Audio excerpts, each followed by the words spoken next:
Welcome to Madasaling Pinoy, your prayer partner. Ngayon ay Biyernes na ika-13 linggo sa karaniwang panahon. Pakinggan at pagnilayan natin ngayon ang salita ng Diyos.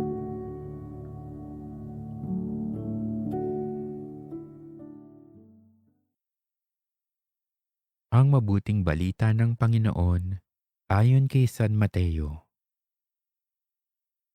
Noong panahong iyon, umalis si Jesus at sa kanyang paglakad, nakita niya ang isang taong ang pangalay Mateo. Nakaupo ito sa paningilan ng buwis.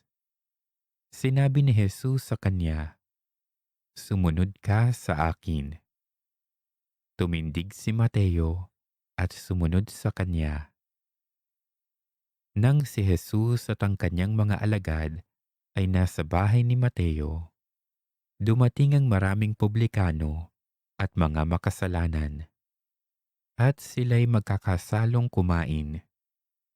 Nang makita ito ng mga Pariseo, tinanong nila ang kanyang mga alagad, "Bakit sumasalo sa mga publikano at mga makasalanan ang inyong guro?"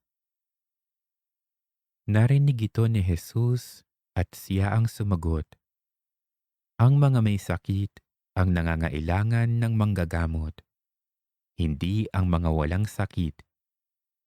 Humayo kayo at unawain ninyo ang kahulugan nito.